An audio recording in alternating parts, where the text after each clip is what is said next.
Ripple announcing just moments ago that it's partnering with BNY for BNY to be its primary custodian for its stablecoin. Joining us first on CNBC, Ripple CEO Brad Garlinghouse. Wow, that's a nice shot, Brad. It suits you well. You're looking very even presidential almost. Welcome.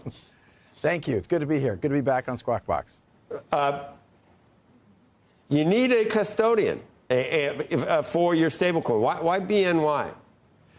Well, look, I think as the crypto industry has emerged from kind of the last administration where the industry was being attacked, working with the most trusted, the most well-regulated, and even the best capitalized partners is a way to continue to build trust in this system. And stablecoins at their core, by their nature, it's a dollar backed with a dollar in deposits. BNY Mellon has, for a very long time been amongst the most trusted partners out there for as a custody bank. So we're really pleased. We think it's indicative of the shift of tide where we've had headwinds for this industry are now becoming tailwinds. And I think we're going to see a lot of growth.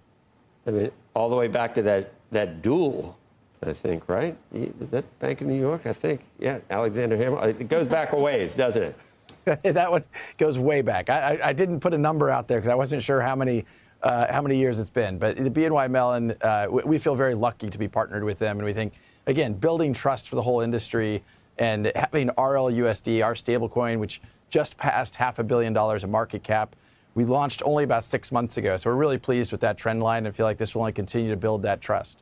It's small compared to some of your competitors, though, at this point. How does that factor into how you approach the whole stablecoin industry? So the stablecoin industry is about $250 billion today. Many people think it'll be between 1 and 2 trillion in a handful of years. The growth behind it has been profound. We joined the market kind of late, partly because we were using stablecoins in our payment flows for our institutional customers. As you probably know, Ripple at its core has been a payments company and solving a cross-border payments problem. We use stablecoins, we use XRP where it makes sense. And stablecoins, when we were using that, we were a big part of activity for us. We were minting a lot, and we thought we can participate in this market, given our institutional background, given the fact we've leaned into compliance and been very regulated. We have over 60 global licenses to participate in these markets. So we feel like the growth ahead will serve us well as we continue to serve that institutional client. You still want a banking license, right? Even though you have this deal with BNY. Well, yes, is the short answer. We have pursued and requested application to apply for an OCC license as well as a Fed master account. We think that the key here for crypto and the kind of decentralized finance, as many people call it, Ripple has been building bridges between traditional finance and decentralized finance. The world isn't going to be taken over by crypto. Instead, we think about how do we take the best of what crypto brings in facilitating faster, cheaper transactions and bring it to traditional finance. That's been at the heart of what Ripple has been focused on from the beginning. This is a step towards that, and certainly getting an OCC license. For those that have said that the crypto world wants to be unregulated, whatever, the opposite is true.